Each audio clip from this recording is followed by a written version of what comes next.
Muy buenas noches, hermanos.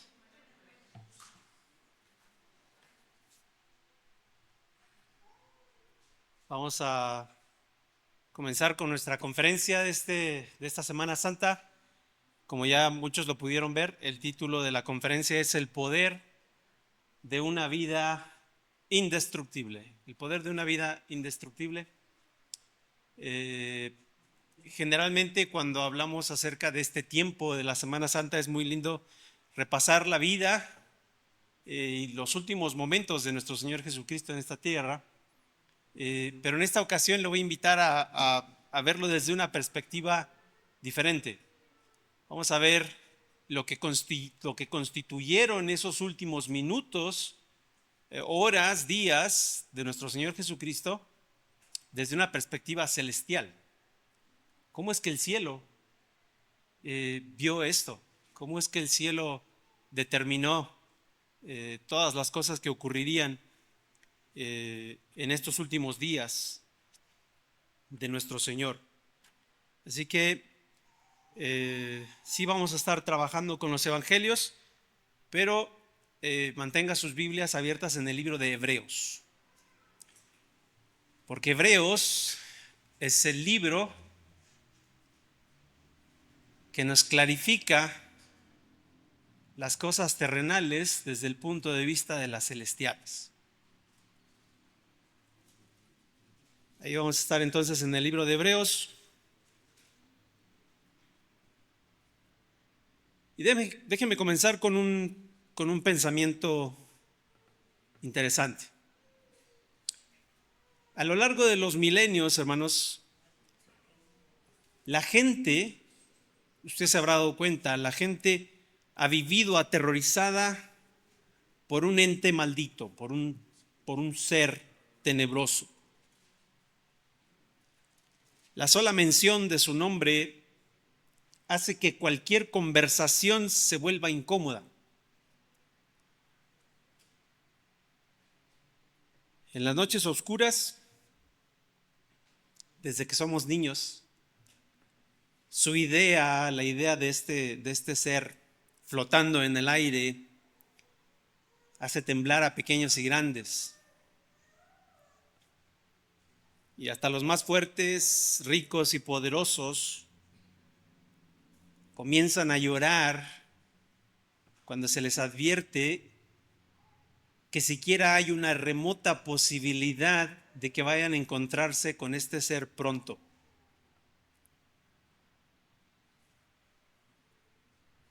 Todos los seres humanos entienden que, salvo muy pocas personas, todo el que se ha encontrado con este ser alguna vez inicia el descenso hacia un camino del cual ya no va a regresar. ¿De quién estamos hablando?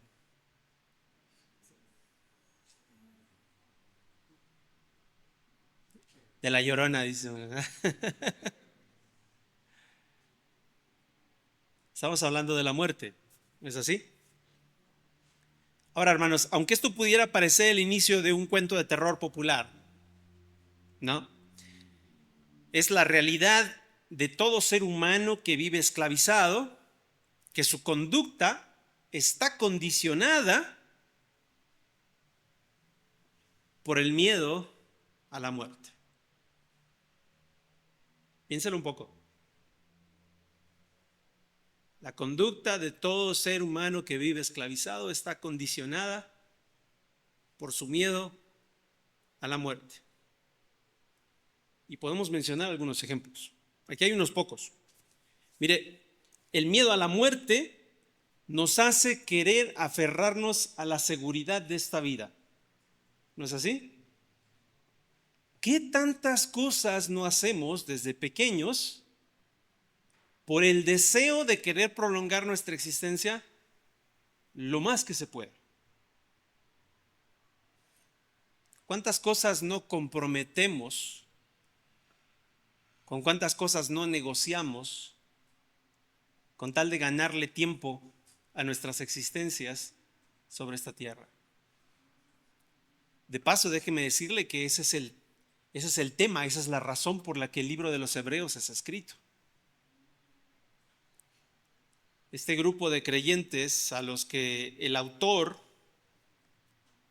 que a mí se me da en gusto pensar que fue el apóstol Pablo, aunque no es definitivo quien haya escrito el libro de los Hebreos, pero este grupo de creyentes estaba enfrentando una situación en la que la muerte se cernía sobre el horizonte.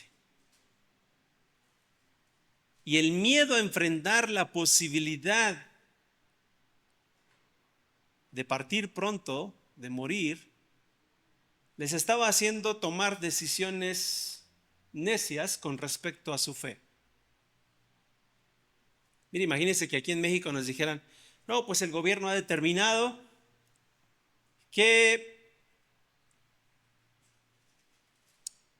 la única religión aprobada de ahora en adelante va a ser la religión católica, porque se ha encontrado que los protestantes evangélicos y demás tienden a favorecer el crimen, son los que favorecen el narcotráfico y un montón de cosas. De manera que cualquiera que diga que es evangélico o cristiano o profese alguna otra cosa que no sea la religión católica, pues pena de muerte. Y yo le aseguro que un buen porcentaje de las iglesias evangélicas cerrarían y de las pocas que quedaran abiertas, quedarían más o menos vacías. ¿O me equivoco? El miedo a la muerte nos hace querer aferrarnos a la seguridad de esta vida. El miedo a la muerte, hermanos, en otro aspecto, nos motiva a querer dejar un legado para ser recordados. De alguna manera, el hecho de saber que al morir seremos olvidados, nos motiva a querer vivir esta vida de una manera en la que las futuras generaciones se acuerden de quiénes fuimos. ¿No es verdad? Todo el mundo quiere dejar un legado. Algunos son más ambiciosos que otros, ¿no? Unos solamente quieren ser recordados por su familia, por sus hijos, por sus nietos. Otros quieren que toda la humanidad los recuerde. Pero sin embargo, esta motivación interna de querer ser recordados tiene que ver con este miedo al olvido que viene acompañado con la muerte. Porque seamos honestos, salvo personas muy famosas que son recordadas muy esporádicamente, ¿quién se acuerda de alguien que murió hace 50 años o hace 100 años?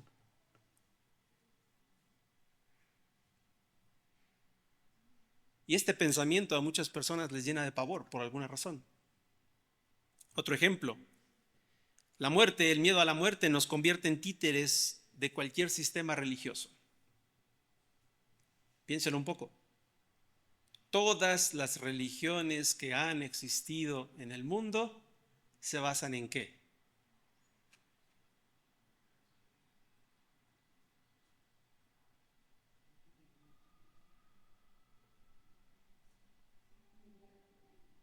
En aprovechar el miedo que la gente le tiene a la muerte.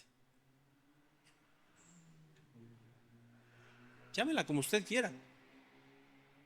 Catolicismo, hinduismo, budismo, islam.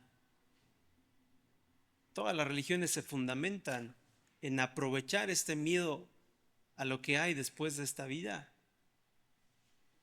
para manipular las existencias de sus adeptos. Incluso la religión atea. ¿Por qué es una religión? El que es ateo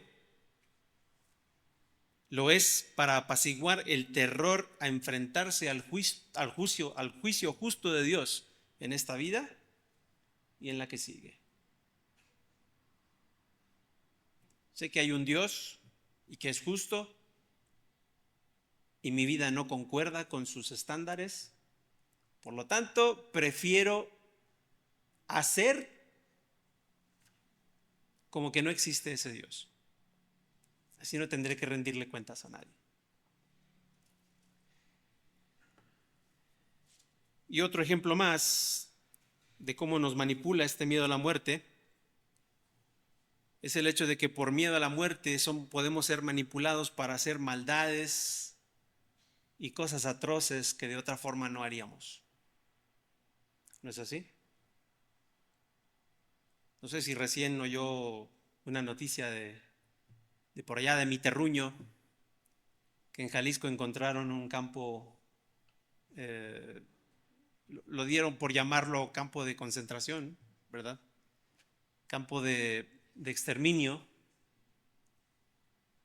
Gracias. Y los relatos de las personas que han estado en lugares así dicen, bueno, es que era matar o morir. Y entonces por la amenaza de ser asesinados o de que algunos de sus seres queridos sean asesinados, ellos cometieron todo tipo de atrocidades. El miedo a la muerte nos lleva a hacer cosas impensables. Si somos honestos, hermanos, no existe área de la vida humana que no esté bajo la influencia de este terrible miedo a la muerte. Y Satanás lo supo desde el momento mismo en que Adán y Eva pecaron. Y se dedicó a amasar un formidable imperio alrededor de este miedo, en el que por un lado se dedica a robar a los humanos su libertad, engañándolos con la idea de una falsa seguridad, las religiones, las comodidades, las cosas, los beneficios del mundo. Pero por el otro lado se dedica a matar y a destruir a la misma humanidad con los recursos que obtiene de esa esclavitud. ¿Se ha dado cuenta de eso? Es un terrible imperio.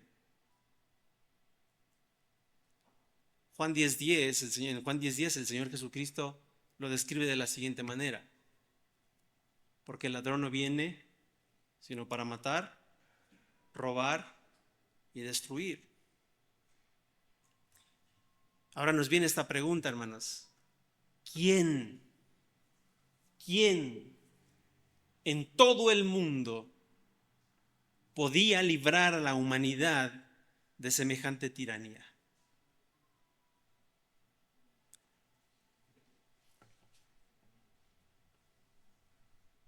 ¿Le viene a la mente alguna idea? Seguro que sí, por eso está aquí el día de hoy.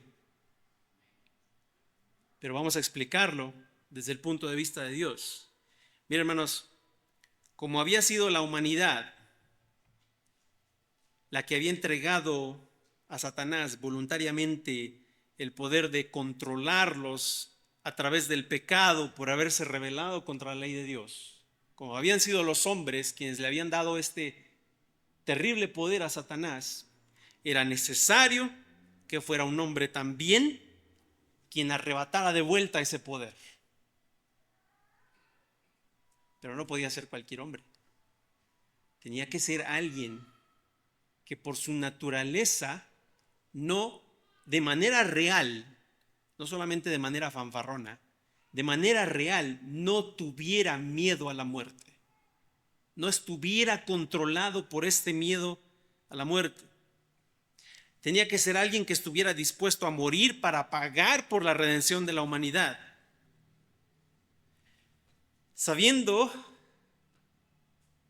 teniendo la certeza de que podría enfrentar a la muerte y vencerla.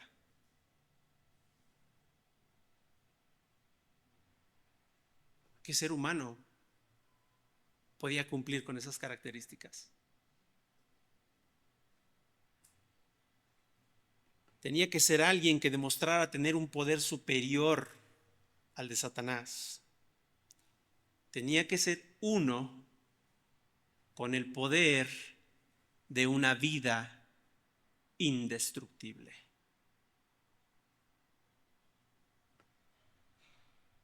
Ese es el tema que nos toca esta noche. El poder de una vida indestructible. Mire, todo esto que le relato está consignado en Hebreos capítulo 2, versículos 9 y 10, donde dice: pero vemos a aquel que fue hecho un poco menos que los ángeles, a Jesús, coronado de gloria y de honra,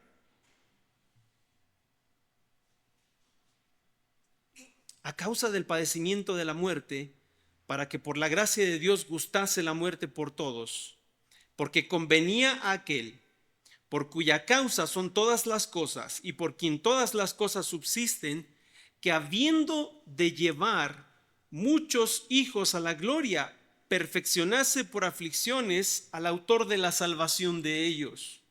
Y vamos al 14.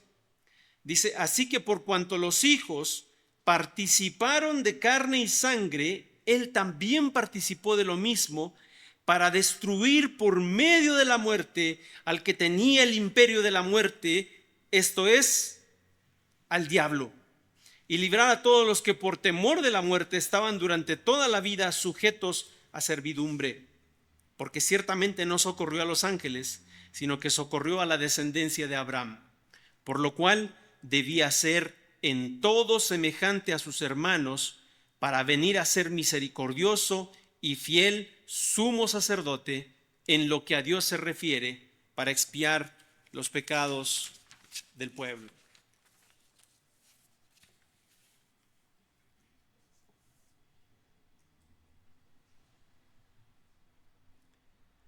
La única manera de destruir el imperio de la muerte era muriendo.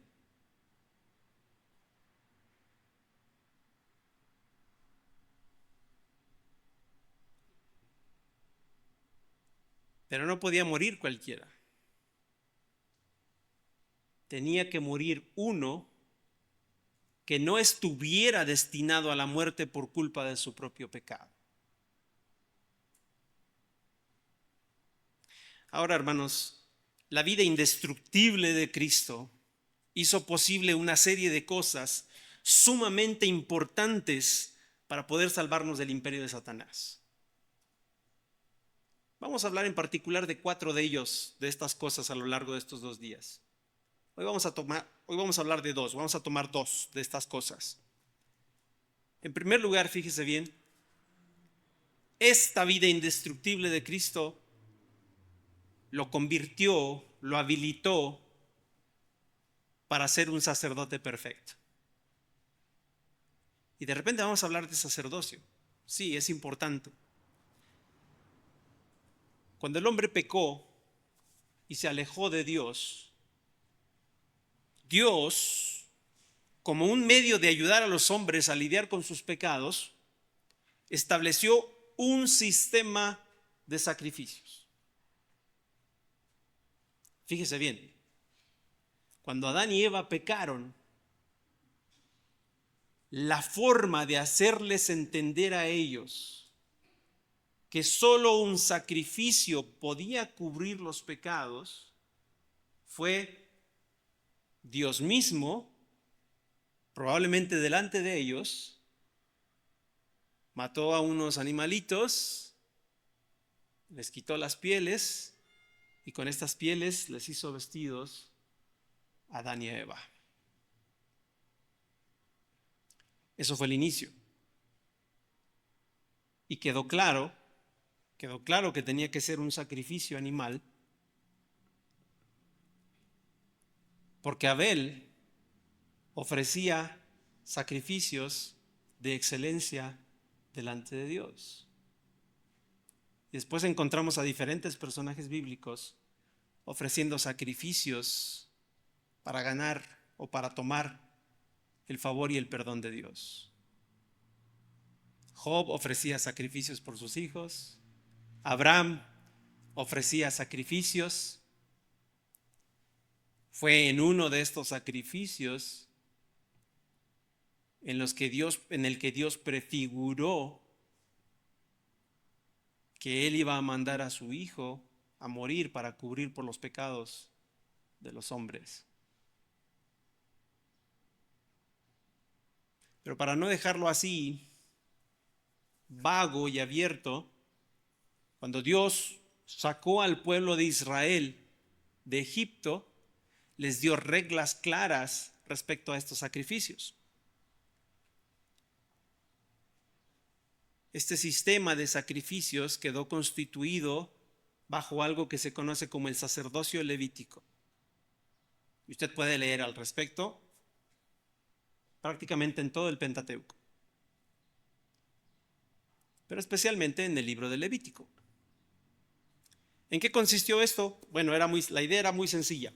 Fíjese, una tribu de sacerdotes, una tribu de las 12 tribus de Israel, iba a ser la tribu de los sacerdotes, iba a ser la tribu de los que ministraban a Dios. Y la idea es que ellos se tendrían que mantener al margen de los asuntos del mundo para dedicarse a llevar una vida santa. Fíjese qué interesante. Dios separó a un grupo de personas para que pudieran abstenerse de todas las preocupaciones del mundo y dedicarse a llevar una vida santa. Separados por Dios para dedicarse a las cosas santas y para poder ser los intercesores delante de Dios para las demás tribus.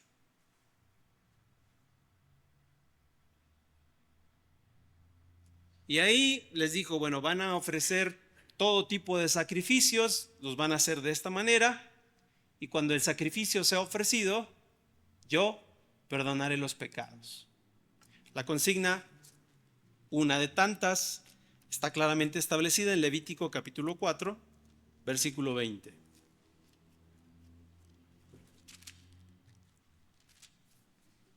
Dice, y hará de aquel becerro como hizo con el becerro de la expiación, lo mismo hará de él. Así hará el sacerdote expiación por ellos, dice, y obtendrán perdón.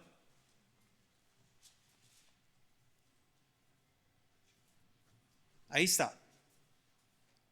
Se establece todo un sistema de sacrificios, rituales y regulaciones para que los sacrificios fueran ofrecidos delante de Dios y así obtener el perdón a través de esos sacrificios.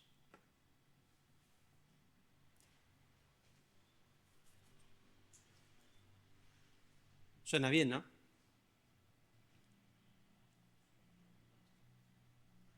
La idea de que yo cometo una falta y alguien más o algo más pueda pagar por esa falta en mi lugar, está genial. Sin embargo, hermanos, había varios problemas con este sistema. Muchos. No porque lo haya establecido Dios, era un sistema perfecto. De hecho, Dios lo estableció sabiendo que un día tenía que concluir. En la mente de Dios nunca estuvo la idea de que este sistema de sacrificios y toda la religión que se desarrolló alrededor de él fuera permanente. Jamás. Y la palabra de Dios no lo explica diciendo cuáles eran los problemas de este sistema. Fíjese, primer problema, la sangre de los sacrificios no podía quitar el pecado. Hebreos capítulo 10. Digo que vamos a estar en Hebreos, mantenga su Biblia ahí abierta en Hebreos. Hebreos capítulo 10, versículo 4 dice, porque la sangre de los toros y de los machos cabríos no puede quitar los pecados.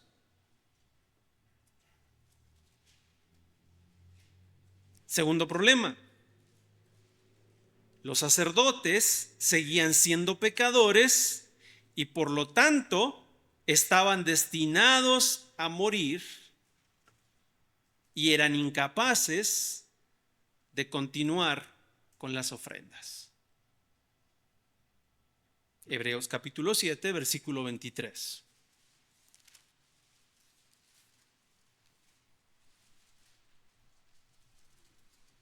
Dice, y los otros sacerdotes llegaron a ser muchos debido a que por la muerte no podían continuar. Y podríamos seguir hablando de todos los defectos de este sistema, pero vamos a enfocarnos en estos dos. El sacrificio era insuficiente y los sacerdotes eran mortales. Tremendo problema. Por lo tanto, hermanos, este era un sistema débil e ineficaz destinado a desaparecer. Y así lo consigna Hebreos capítulo 8, versículo 13. Hablando de que iba a aparecer un nuevo sistema, Dios dice esto: al decir nuevo pacto, ha dado por viejo al primero, y lo que se da por viejo y se envejece está próximo a desaparecer. Así que Dios dijo, bueno, este sistema va a funcionar por varios siglos hasta que se pueda presentar un nuevo sistema que va a ser definitivo. Y eso es algo impresionante. Este nuevo sistema del que habla aquí, este nuevo pacto, requería de dos cosas diferentes. En primer lugar, hermano, requería, fíjese cómo se lo voy a decir, requería de un super sacerdote indestructible.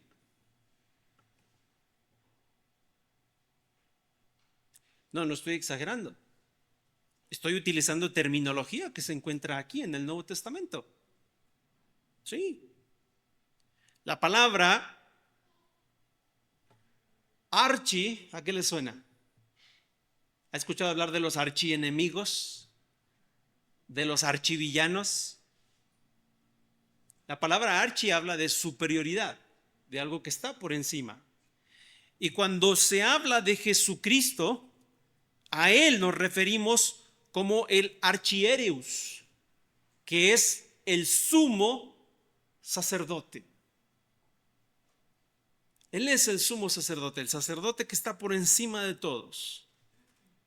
Pero aparte de eso, no solamente es el sumo sacerdote, no solamente es el super sacerdote, sino que también es indestructible. Y la palabra en griego que se usa para eso es akatalutos.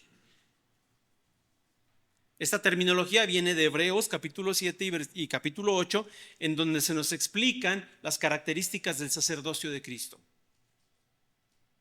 Vamos a ver algunas de ellas. Ahí abra su Biblia en capítulo 7 y fíjese, del versículo 1 al versículo 15, el autor de Hebreos se toma todo el tiempo para explicar que el sacerdocio de Cristo no estaba en lo absoluto relacionado con la familia de Leví.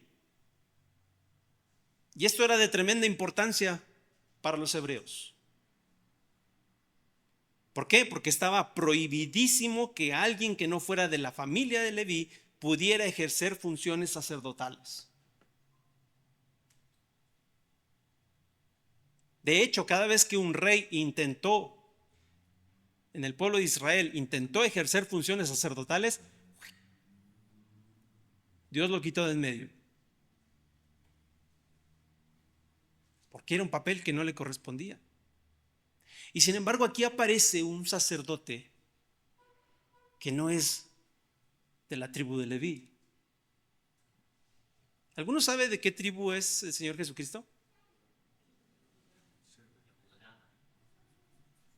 Es fácil, ¿no? Hay que acordarse de la canción. Es el león de la tribu de Judá. Él era de la tribu de Judá. Pero sin embargo, su sacerdocio no venía de ninguna de las tribus de Israel.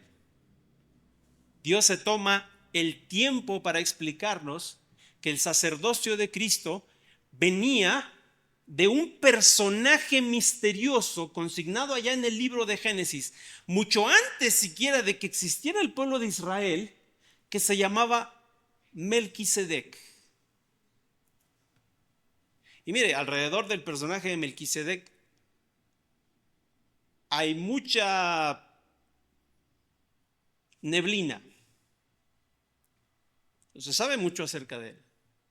Se sabe que su nombre significa rey de paz o rey de justicia. Pero después, mire, Abraham viene de enfrentar una batalla a unos reyes paganos y cuando viene victorioso le sale a recibir este sacerdote. Y Abraham, sin pensárselo dos veces, no le dijo tú quién eres o de dónde saliste o qué. No, sin pensárselo dos veces, agarró todos los diezmos del botín y se los ofreció a él. Y el autor de Hebreos explica que el menor le presenta los diezmos al mayor. Así que este sacerdote misterioso estaba por encima de Abraham en todos los aspectos.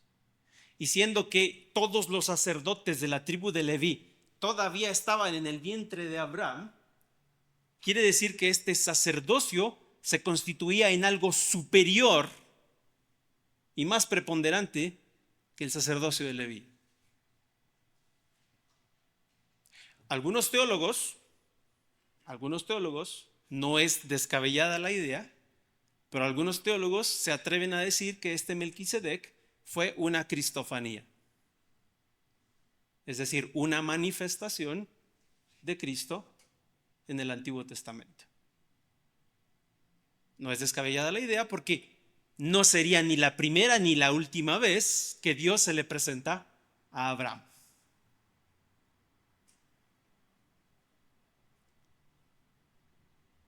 Así que este nuevo sacerdote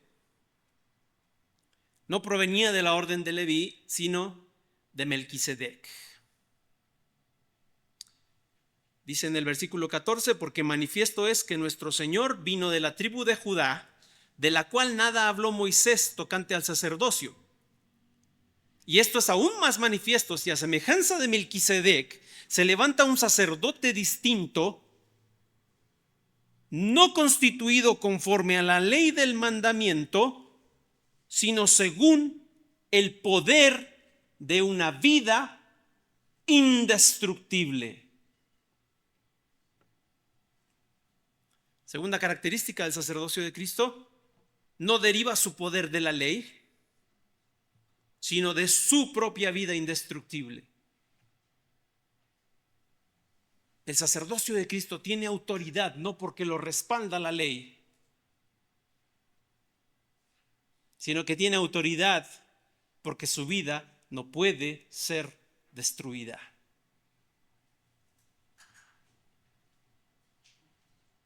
Ahí está el archierus acatalutus, el sacerdote supremo indestructible. Otra característica, este sacerdocio fue establecido directamente por el juramento de Dios. Versículo 21, dice, porque los otros sacerdotes ciertamente sin juramento fueron hechos sacerdotes, pero este con el juramento del que le dijo, juró el Señor y no se arrepentirá, tú eres sacerdote para siempre, según el orden de Melquisedec. Fue Dios mismo y no fue Jesucristo quien buscó esta investidura, fue Dios mismo quien a su amado Hijo le vistió, le invistió con el sacerdocio. Siguiente característica, este sacerdocio es inmutable. ¿Qué significa esto? ¿Alguien sabe qué significa inmutable? Que no genera un cambio, que no hay proceso de cambio. Sí. Este sacerdocio ya no va a cambiar jamás. Versículo 24 dice, mas este, por cuanto permanece para siempre, tiene un sacerdocio inmutable. Siguiente característica, es perfecto. Y a diferencia de los otros sacerdotes, hermanos, no necesita ofrecer sacrificio por sí mismo. ¿Sabe qué cosa interesante? Permítame explicarle algo. Era muy interesante que el sumo sacerdote, cuando tenía que venir a la presencia de Dios, cuando tenía que hacer todos sus preparativos delante de la presencia de Dios, una de las cosas que era parte de su vestimenta eran unas campanillas que se le ataban en uno de sus pies. La idea de estas campanillas es un poco macabra. Se les ataba estas campanillas y también se les ataba una cuerda larga al pie. Porque cuando entraban al lugar santísimo, ellos tenían que haberse cerciorado de haber seguido todas las instrucciones delante de Dios al pie de la letra, habiendo ofrecido primeramente un sacrificio por ellos mismos. Si el sacerdote se equivocó malintencionadamente, por descuido, se equivocó en presentar su sacrificio y su ofrenda delante de Dios y no venía cubierto apropiadamente con la sangre de ese sacrificio, una vez que entrara en el lugar santísimo, al estar en la presencia santa de Dios, iba a ser destruido inmediatamente. De manera que las campanillas servían para que la gente de afuera, que los levitas que estaban afuera, los otros sacerdotes, escucharan, todavía se mueve. Si en algún momento dejaban de sonar las campanillas, decían, este se equivocó, ofendió a Dios en algo. Y como no podían entrar ellos ante la presencia de Dios, porque eso era algo que solamente el sumo sacerdote podía hacer, para eso estaba la cuerda. Entonces empezaban a jalarlo con la cuerda y sacaban su cuerpo muerto del lugar santísimo. Pero fíjese qué interesante que Cristo, nuestro sacerdote, el sacerdote supremo, indestructible, no necesitaba presentar un sacrificio por sí mismo. Versículos 26 y 27a. Dice, porque tal sumo sacerdote nos convenía, inocente, sin mancha, apartado de los pecadores y hecho más sublime que los cielos, que no tiene necesidad cada día, como aquellos sumos sacerdotes, de ofrecer primero sacrificio por sus propios pecados y luego por los del pueblo. Un sacerdote perfecto, sin error, sin necesidad de perdón. Y la última característica que vemos en estos capítulos 7 y 8 de Hebreos sobre el sacerdocio de Cristo es que este sacerdocio está asentado, el ministerio de Jesucristo está asentado en el santuario verdadero que se encuentra en el cielo y no en la imagen terrenal que se hizo en el desierto o en el templo.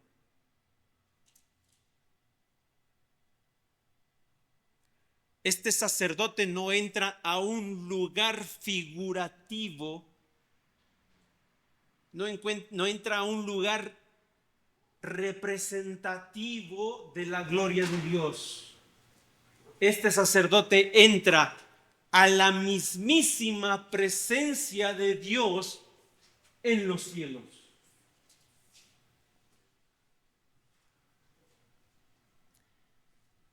Capítulo 8, versículo 1 dice, ahora bien, el punto principal de lo que venimos diciendo es que tenemos tal sumo sacerdote, el cual se sentó a la diestra del trono de la majestad en los cielos, ministro del santuario y de aquel verdadero tabernáculo que levantó el Señor y no el hombre.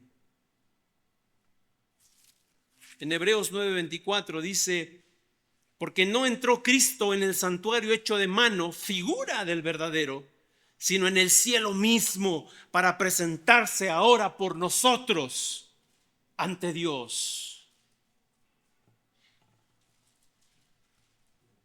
Hermanos, solo un sacerdote indestructible puede permanecer salvando perpetuamente a los que por él se acercan a Dios. Es lo que dice el versículo 24 y 25 del capítulo 7. Dice: mas este, por cuanto permanece para siempre, tiene un sacerdocio inmutable, por lo cual puede también salvar perpetuamente a los que por él se acercan a Dios, viviendo siempre para interceder por ellos.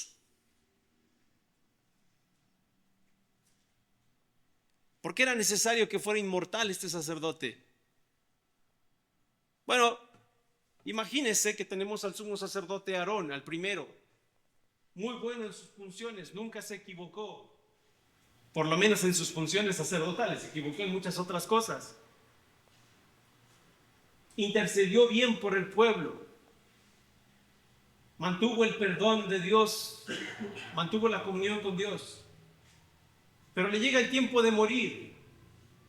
¿Y qué pasa? ¿A quién le va a suceder? Sus hijos. ¿Y sus hijos van a ser igualmente buenos sacerdotes como lo fue él? Mire la paradoja.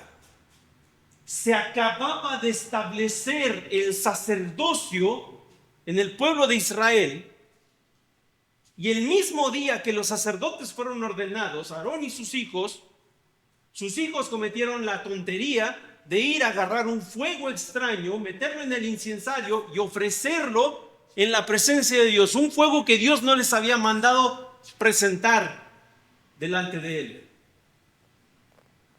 Entonces viene la pregunta: muy bien, este sacerdote funciona bien, ¿el que sigue lo hará? Fue la misma queja del pueblo de Israel con Samuel. Mira, Samuel, tú has sido muy bueno y has hablado por nosotros delante de Dios, pero tus hijos andan en pecado y no temen a Jehová tu Dios. Así que levántanos un rey.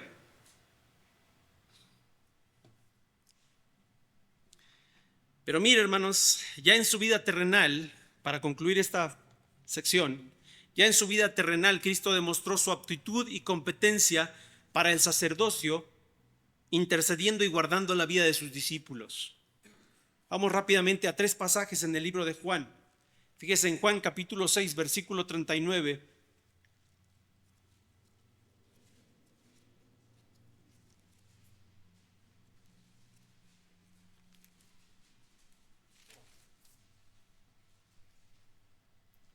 Dice así: el Señor Jesucristo dijo: y esta es la voluntad del Padre, el que me envió, que todo lo que me diere no pierda, que de todo lo que me diere no pierda yo nada, sino que lo resucite en el día postrero.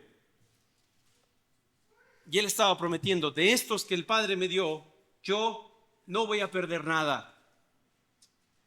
Vamos rápidamente a Juan capítulo 17, versículo 12.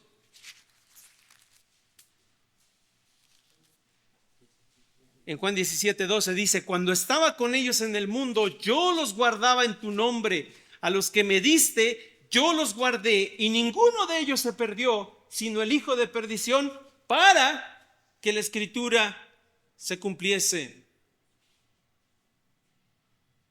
Él, en su papel de sacerdote, estaba guardando perfectamente la vida de sus discípulos, y a ninguno de ellos perdió, sino el que ya estaba perdido desde el principio. Porque así era la voluntad de Dios. Pero aquí viene lo más interesante. Un capítulo adelante, en los versículos del 3 al 9, vemos una oportunidad perfecta para demostrar el poder de Jesucristo como sacerdote. Fíjese lo que dice aquí. Capítulo 18, versículos del 3 al 9, dice: Judas, pues, tomando una compañía de soldados y alguaciles de los principales sacerdotes y de los fariseos, fue allí con linternas y antorchas y con armas. Pero Jesús, sabiendo todas las cosas que le habían de sobrevenir, se adelantó y les dijo: ¿a quién buscáis? Le respondieron: a Jesús Nazareno. Jesús les dijo: yo soy. Y estaba también con ellos Judas, el que le entregaba. Pero cuando les dijo: yo soy, retrocedieron y cayeron a tierra. Volvió pues a preguntarles: ¿a quién buscáis? Y ellos dijeron: a Jesús Nazareno. Respondió Jesús: os he dicho que yo soy. Pues si me buscáis a mí, dejad ir a estos, para que se cumpliese aquello que había dicho: de los que me diste, no perdí ninguno. Y hermanos, el evento del versículo 6, este hecho de que cuando él dijo yo soy, aquella gente retrocedió, toda esa tropa de soldados retrocedió y cayeron a tierra, se menciona no solo como una mera curiosidad, sino para que nos quedara claro que él tenía el poder de sobra para guardar a sus discípulos y que hubiera sido imposible que incluso hubieran podido arrestarlo a él estando solo sin su consentimiento. Tal es el poder del sacerdocio de Cristo, que él no permite que nadie toque a los suyos sin su autorización. Y en esta intercesión por sus discípulos, hermanos, nosotros estamos incluidos, porque en Juan 17:20, cuando él estaba orando por sus discípulos, dijo: mas no ruego solamente por estos, sino también por los que han de creer por mí, en mí, por la palabra de ellos. ¿Y quiénes son esos? Somos usted y yo. ¿Será que podemos confiar en el sacerdocio de Cristo, hermanos? ¿Será que podemos confiar en que Él es capaz de interceder efectivamente por nosotros? Vamos a seguir después del receso.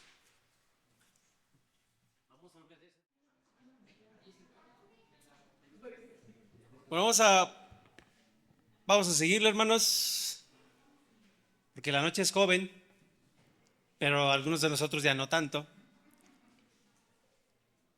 Así que, pues si bien nos va, yo creo que estamos terminando como a las 10:30.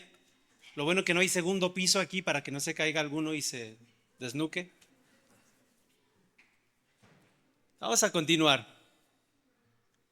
Entonces, en la primera sección, hermanos, estuvimos hablando de cómo el poder de su vida indestructible hizo de Cristo el sacerdote perfecto. En esta segunda parte vamos a ver cómo el poder de su vida indestructible le permitió ofrecer el sacrificio perfecto. Fíjese, la efectividad de los sacrificios provenía de la fe que se ponía en la declaración de Dios. La declaración de Dios era muy sencillo, ya lo leímos en Levíticos 4:20. Ustedes presentarán el sacrificio de esta y de esta manera y van a recibir perdón. ¿Sí? Nunca, hermanos, nunca la efectividad de un hábito piadoso proviene del hábito piadoso en sí. Nunca la efectividad del hábito piadoso proviene de la actividad, sino de la confianza en la instrucción dada por Dios y la obediencia a esa instrucción. Eso hay que entenderlo muy claramente, hermano. Le voy a poner un ejemplo. ¿Alguna vez ha escuchado la frase, la oración tiene poder? ¿Ha escuchado? Pues es mentira. Es mentira. La oración no tiene poder. El poder lo tiene aquel a quien dirigimos la oración. La oración en sí no tiene poder alguno.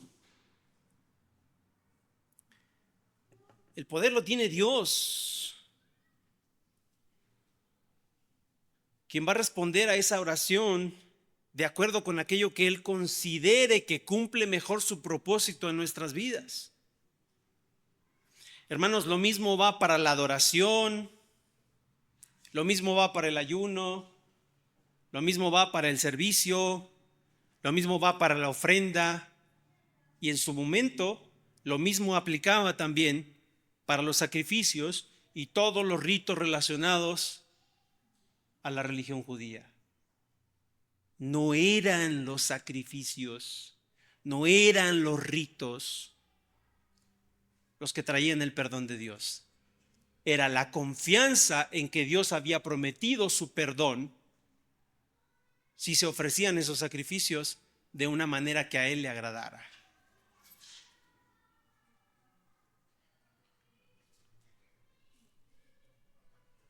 Todas estas cosas, hermanos, todos estos hábitos piadosos y estos sacrificios han ofrecido, han proporcionado algún beneficio solo en la medida en la que nuestro corazón busque agradar a Dios con obediencia humilde.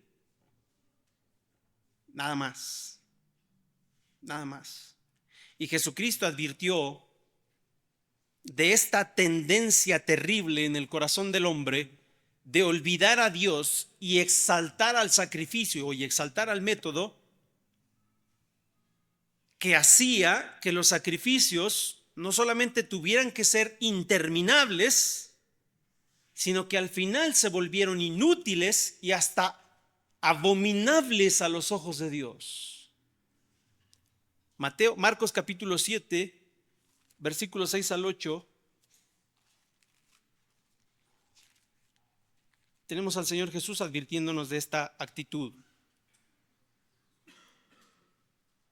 Dice, respondiendo él les dijo: hipócritas, bien profetizó de vosotros Isaías, como está escrito: este pueblo de labios me honra, mas su corazón está lejos de mí, pues en vano me honran, enseñando como doctrinas mandamientos de hombres, porque dejando el mandamiento de Dios, os aferráis a la tradición de los hombres, los lavamientos de los jarros y de los vasos de beber, y hacéis muchas otras cosas semejantes. Les decía también: bien invalidáis el mandamiento de Dios para guardar vuestras tradiciones. Ya desde Isaías, hermano, Dios dejaba en claro que la actividad religiosa superficial, sin arrepentimiento, lo tenía fastidiado. Isaías capítulo 1.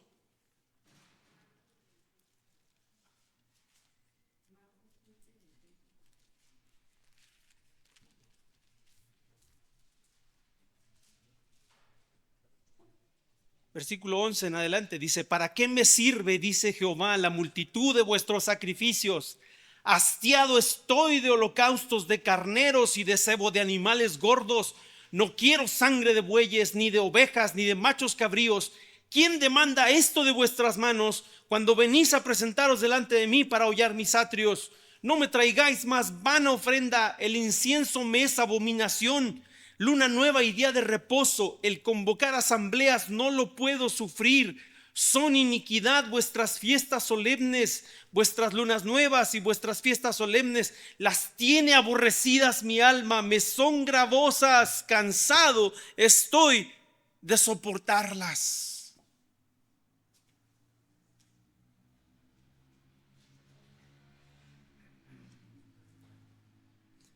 Por cuanto la actividad religiosa, hermanos, es incapaz de generar un cambio permanente en el alma, la mente y el corazón del ser humano, se hizo necesario cancelar aquel pacto basado en sacrificios, porque el ser humano lo quebrantó hasta el punto de hacerlo completamente inútil. Ya no, véanlo aquí, ya los sacrificios no servían absolutamente para nada. Ya lo tenían harto a Dios con toda su religiosidad superficial. Hebreos capítulo 8 lo consigna. Hebreos 8:9 dice: no como el pacto que hice con sus padres el día que los tomé de la mano para sacarlos de la tierra de Egipto, porque ellos no permanecieron en mi pacto y yo me desentendí de ellos, dice el Señor. En Hebreos 10:8 dice: diciendo primero sacrificio y ofrenda y holocausto y expiaciones por el pecado no quisiste, ni te agradaron, las cuales cosas se ofrecen según la ley. Ya los sacrificios no servían más para nada. Se había perdido el propósito por el cual habían sido establecidos los sacrificios. Era necesario, hermanos, un nuevo tipo de sacrificio. Uno que no dependiera de la fragilidad pecaminosa de la voluntad humana, sino que por el contrario, hermanos, pudiera no solo cubrir los pecados, sino restaurar nuestra conexión con Dios para devolvernos nuestro libre albedrío. Ese tipo de sacrificio era necesario. Ningún otro sacrificio basado en animales podía cumplir con esos requisitos.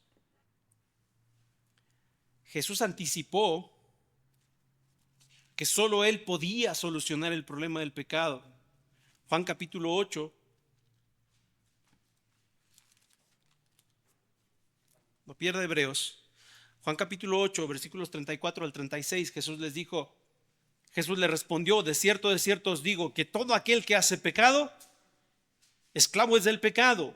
Y el esclavo no queda en la casa para siempre, el Hijo sí queda para siempre. Así que si el Hijo os libertare, seréis, ¿cómo? Verdaderamente libres. Él dejó establecido que ningún sacrificio podía traerles la libertad que necesitaban, sino solamente el Hijo. A tal grado, hermanos, es el poder del pecado en la vida de una persona para esclavizarlo, que no hay absolutamente nada en este mundo que pueda librar al ser humano del poder del pecado, sino el Hijo mismo.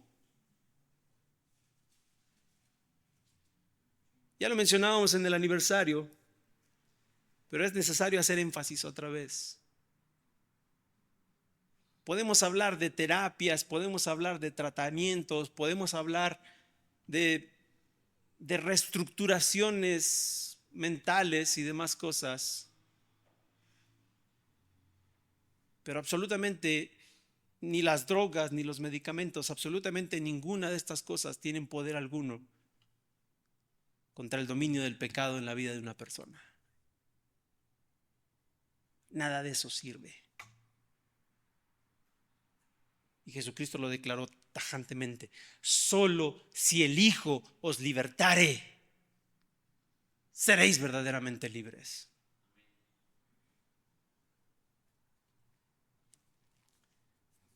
Pero también dejó claro, hermanos, que no era suficiente su actividad como sacerdote, intercesor, protector, pastor, sino que la libertad de los suyos iba a llegar a costa de su propio sacrificio. Y que este sacrificio tenía que ser 100% voluntario. Y más adelante, allí en Juan capítulo 10 lo dice. Juan capítulo 10, versículo 11 dice: yo soy el buen pastor su vida da por las ovejas. Versículo 17: por eso me ama el Padre, porque yo pongo mi vida para volverla a tomar. Nadie me la quita, sino que yo de mí mismo la pongo. Tengo poder para ponerla y tengo poder para volverla a tomar. Este mandamiento recibí de mi Padre. Y ya lo vimos en el momento de su aprehensión. Toda esta legión de soldados no pudo aprenderlo más que cuando Él les dio el permiso de hacerlo. Todos los eventos que se desencadenaron durante la noche de la pasión del Señor Jesucristo fueron total y absolutamente voluntarios por parte de Él. No hubo nada en todo este martirio, no hubo nada en todo este proceso de castigo con lo que Él no estuviera completamente de acuerdo.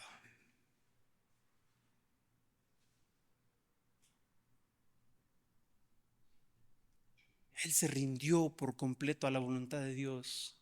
Cuando en el huerto de Getsemaní, la noche antes de que fuera prendido, dijo: Padre, si es posible que pase de mí esta copa, pero no se haga mi voluntad, sino la tuya. Y con esas palabras selló su destino para esa noche. No son los judíos los que me van a apresar, no son los romanos los que me van a crucificar. Yo de mi propia voluntad pongo mi vida. Es mía para ponerla y también es mía para volverla a tomar. Qué sacrificio tan extraordinario. Y aquí hay algunas características, hermanos, de este sacrificio que lo hacen superior y verdaderamente efectivo. Hebreos capítulo 9. En primer lugar,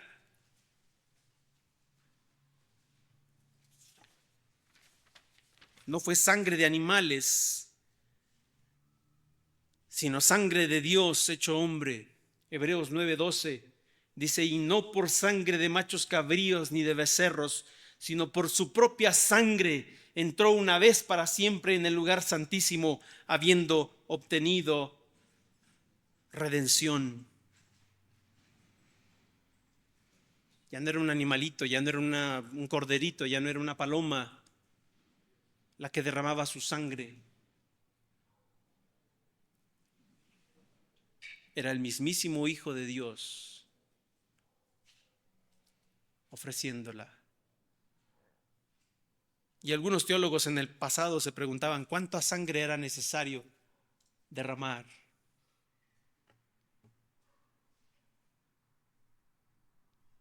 Y creo que la respuesta viene muy bien en una hermosa canción que dice una sola sangre, una sola gota de sangre bastaba para librar a toda la humanidad. Y sin embargo,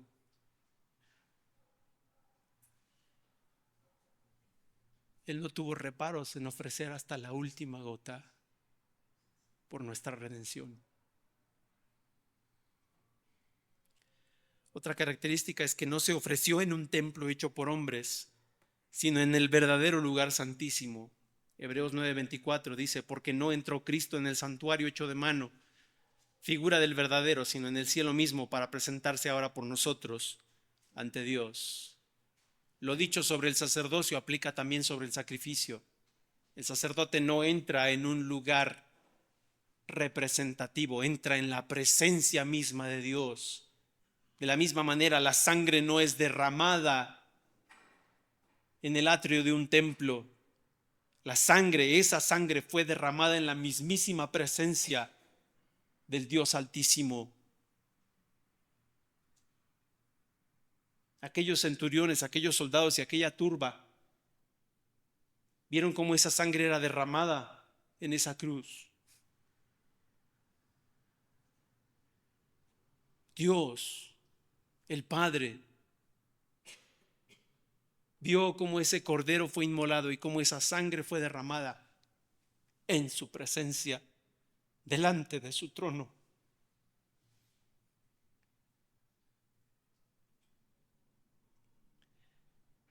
Este sacrificio, hermanos, fue completamente vicario. Igual como con el sacerdocio. Así como el sacerdote no tuvo que ofrecer sacrificio por sí mismo, Jesucristo como sacerdote, este sacrificio no fue hecho por él mismo. Este sacrificio fue hecho por todos nosotros. Él no necesitaba, él no tenía parte alguna en este sacrificio para ser perdonado. Este sacrificio no fue por él. Él no estaba pagando pecado alguno, él no estaba pagando culpa alguna. Todo el sacrificio de principio a fin fue entera y completamente por nosotros. Hebreos capítulo 7, versículo 27 dice, y de la manera que está establecido, 7:27, dice, porque no tiene necesidad cada día como aquellos sumos sacerdotes de ofrecer primero sacrificio por sus propios pecados y luego por los del pueblo, porque esto lo hizo una vez para siempre, ofreciéndose a sí mismo. Y aparte, hermanos, este sacrificio fue conclusivo y permanente. Hebreos 10:12 dice: pero Cristo, habiendo ofrecido una vez para siempre un solo sacrificio por los pecados, se ha sentado a la diestra de Dios. No más sacrificios son requeridos. Fíjese, comparando el sacrificio de Cristo con aquellos sacrificios animales, los otros sacrificios desaparecían, eran consumidos por el fuego, y la sangre que era rociada en el templo se degradaba y tenía que ser lavada. De manera que el sacrificio que ayer estuvo aquí, hoy ya no estaba. Si había que pedir perdón por los pecados, ya no quedaba sacrificio del día de ayer. Era necesario hacer un sacrificio el día de hoy.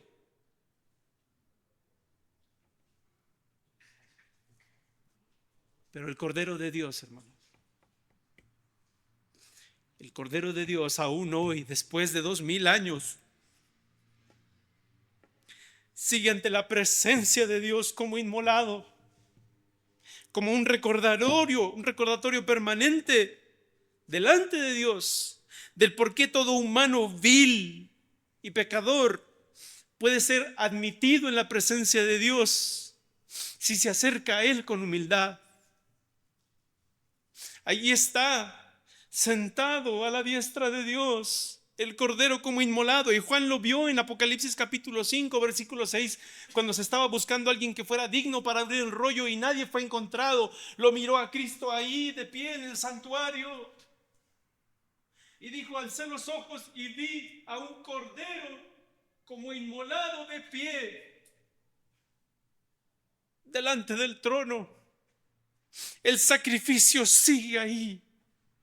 La sangre perfecta sigue presente. Sigue cubriendo, sigue teniendo poder, sigue siendo efectiva después de 2000 años para cubrir cualquier pecado. Ya no es necesario otro sacrificio. Fue una vez y para siempre.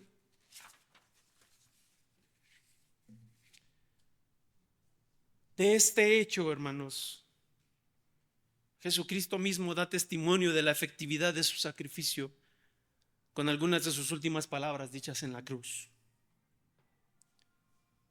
Primero, fíjese bien, como sumo sacerdote, intercedió por aquellos que lo crucificaban, incluidos usted y yo. Y ahí en Lucas 23:34 dice: Padre, perdónalos, porque no saben lo que hacen. Ejerciendo su oficio sacerdotal hasta el último minuto.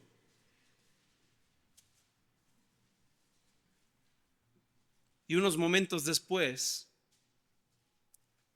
haciendo alusión a la efectividad del sacrificio que estaba haciendo, el sacrificio definitivo,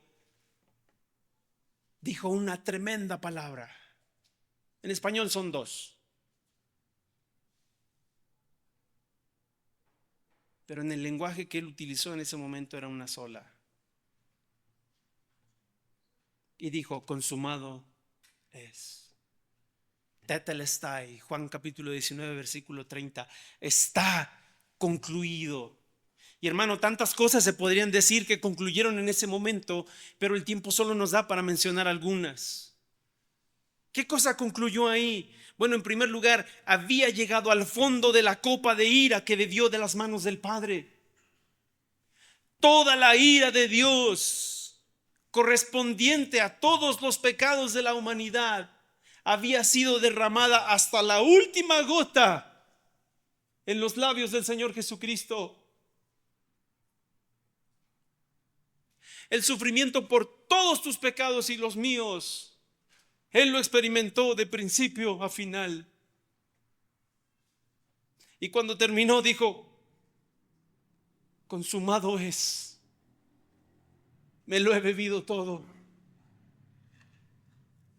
También, hermano, había derrotado de manera definitiva a todos sus enemigos, los suyos y los de él. Derrotó a los principados y a las potestades. Derrotó a la muerte, derrotó a la ley. Derrotó a toda aquella cosa que se interponía entre usted y nosotros. Y cuando terminó dijo: consumado es. Ya no hay más enemigos entre ustedes y yo. También había ejecutado a la perfección el plan redentor del Eterno. Hasta la última profecía se había cumplido en su vida. Y cuando terminó de cumplir todas y cada una de las profecías, dijo: consumado es. He llevado a cabo el plan de Dios a la perfección. Y también, hermano, había completado el camino de acceso a la presencia de Dios.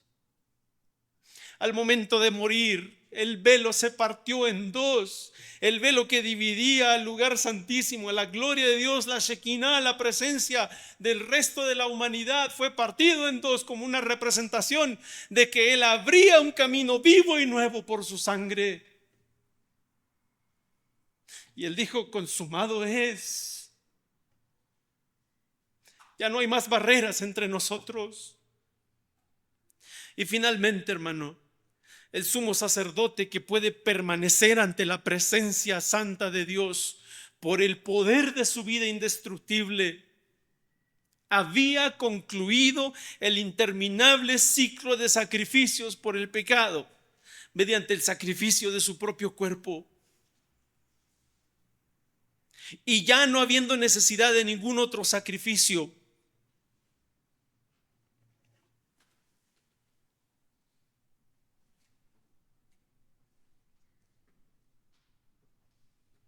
se sentó a la diestra de Dios.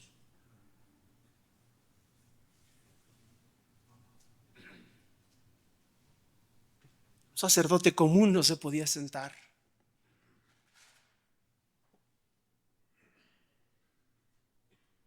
Su día a día era un constante ir y venir entre sangre y entrañas de animales. Pero aquí, el Cordero de Dios, después de ser inmolado, se sentó a la diestra de Dios porque ya no había nada más que hacer. Se acabó. Y dice el escritor de Hebreos que está ahí sentado desde aquel día, esperando a que Dios ponga a todos sus enemigos bajo sus pies. A que se cumpla ese día glorioso en el que toda rodilla se va a doblar delante de Él y va a confesar que Él es el Señor de toda la creación. Pero mientras tanto, no hay nada más que hacer.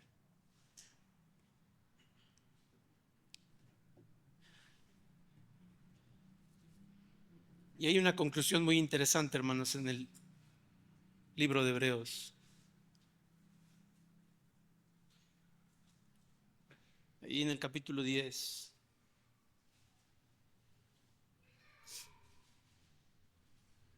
El autor concluye el tema del sacrificio y del sacerdocio de Cristo de esta forma. Versículo 19 dice: así que, hermanos, teniendo libertad para entrar en el lugar santísimo por la sangre de Jesucristo, por el camino nuevo y vivo que Él nos abrió a través del velo, esto es, de su carne, y teniendo un gran sacerdote sobre la casa de Dios, acerquémonos con corazón sincero, en plena certidumbre de fe, purificados los corazones de mala conciencia y lavados los cuerpos con agua pura, mantengamos firme sin fluctuar la profesión de nuestra esperanza, porque fiel es el que prometió. ¿Te acuerdas del tema del aniversario? Él es fiel. Y considerémonos unos a otros para estimularnos al amor y a las buenas obras, no dejando de congregarnos como algunos tienen por costumbre, sino exhortándonos, y tanto más cuanto veis que aquel día se acerca. Hermanos, por causa del sacrificio de Cristo tenemos libre acceso al lugar santísimo, donde siempre nos espera Él. Con semejante privilegio, nosotros deberíamos de luchar por tres cosas. Y hay tres palabras en esta porción que acabamos de leer que saltan a la vista cuando las leemos con atención. La primera palabra es acerquémonos. Acerquémonos. Y deberíamos de luchar, hermanos, por acercarnos a Dios. Y aunque la frase suene trillada, la mayoría de los creyentes están alejados de su Salvador. Y dígame si me equivoco. Porque no le buscan con sinceridad, como dice este versículo. No le buscan con corazón sincero. Como aquellas multitudes que seguían a Jesús. La mayoría de los creyentes le buscan por pan y milagros. No para conocerlo o para saber cómo rendirse a su voluntad. Le buscamos por algún interés mezquino de nuestros corazones.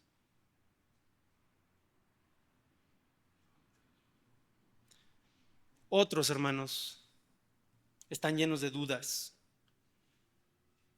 Han permitido que las elegantes mentiras del complejo sistema de este mundo se interpongan y les impidan tener la certeza plena de quién es Él. ¿Cuántos creyentes prefieren confiar en el mundo en lugar de confiar en su Salvador? ¿Cuántos creyentes prefieren confiar en todas las mentiras que arroja el sistema en lugar de confiar con toda certeza en la palabra del Salvador?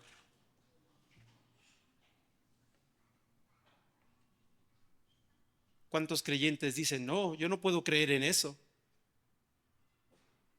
Todo mi conocimiento, toda la ciencia me impide creer en esas cosas infantiles.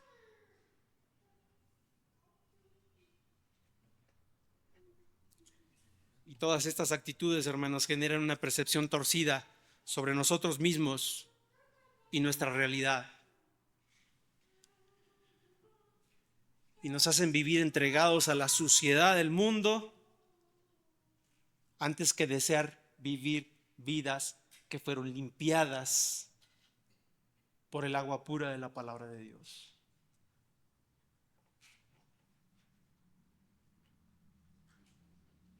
Dígame si me equivoco. Por tanto, la exhortación es: hay un camino nuevo y vivo abierto a la presencia de Dios. Acércate. Acércate. Conócelo en persona. Míralo cara a cara. Entiende cómo es, entiende cómo piensa. Llega a su presencia sin temor, porque Él no va a castigarte, porque Él no va a destruirte. Y pregúntale todo lo que quieras. Llega a Él con un corazón limpio, con una conciencia libre de pecado. Acércate. ¿Por qué estás lejos? Te pregunto en esta noche, hermano. ¿Por qué estás lejos? ¿Qué es lo que te ha llevado lejos de la presencia de tu Señor? La actividad frenética de este mundo, la persecución de tus deseos, tu orgullo, tu arrogancia, la idea de que tú eres capaz y tú eres suficiente para dirigir tu propia vida, que no necesitas la intervención de Dios. ¿Qué te tiene lejos, siendo que el camino está abierto? A veces es una cosa tan tonta. A veces es un deseo pecaminoso, despreciable. al que no queremos renunciar para ir a la presencia del Señor, porque sabemos que la presencia del Señor nos va a purificar de todos nuestros deseos egoístas y nos va a hacerle ver la vida como realmente debe ser vista. Otra cosa por la que debes luchar es por mantenerte firme. Versículo 23, mantengamos firmes. Hermanos, sin importar si tu mundo se está derrumbando, sin importar si todo lo que está a tu alrededor, todo aquello por lo que has luchado, todo aquello que te has esforzado tanto tiempo en construir se está viniendo abajo, puedas decir: pero no me avergüenzo porque yo sé a quién he creído y sé que es poderoso para guardar mi depósito en el día postrero. Palabras del apóstol Pablo a Timoteo, 2 de Timoteo 1:12. No me da vergüenza ser reconocido como hijo de Dios. No me da vergüenza que se burlen de mí por creer en esos cuentos de hadas.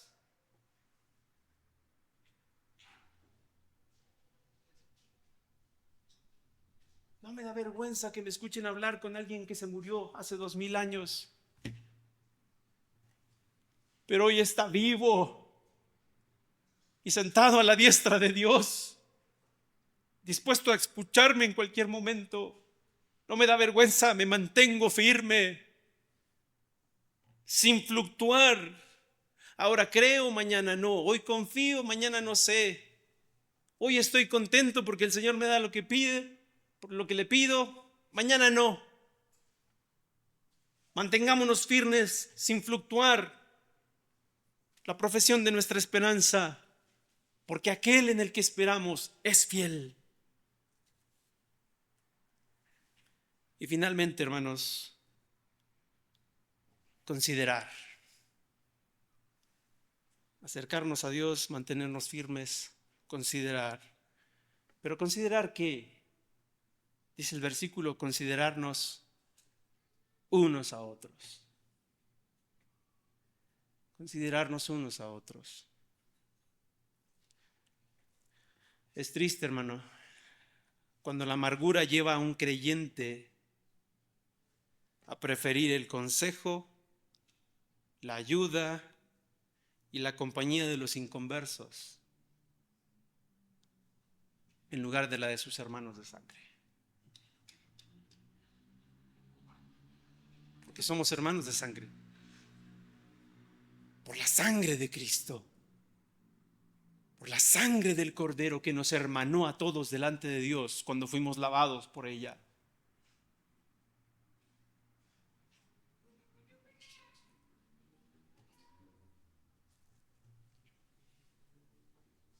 Qué terrible es preferir la comunión con el mundo a preferir la comunión de los hijos de Dios. ¿No te pasa? Como mencionaba el hermano al principio, no, yo estoy mejor con mi familia que con la congregación de los santos.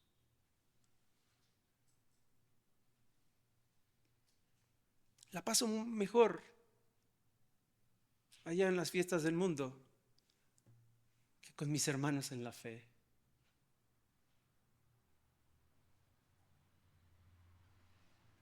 Y la exhortación, hermanos, es considerémonos unos a otros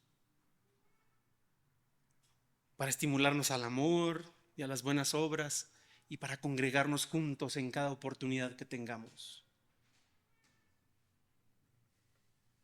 No como algunos que tienen por costumbre mantenerse lo más lejos que puedan de las actividades de la iglesia.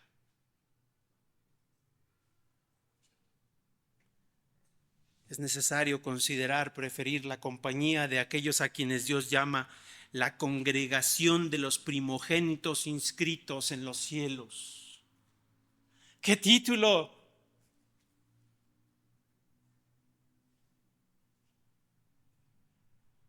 Considerarnos, hermanos, unos a otros, a preferir la compañía de aquellos que Dios califica como los espíritus de los justos, hechos perfectos. Hebreos 12:23. Mira al que tienes ahí a tu lado. Y si fue comprado por la sangre de Cristo, la palabra de Dios dice, es perfecto. No tiene falla alguna. Es perfecto.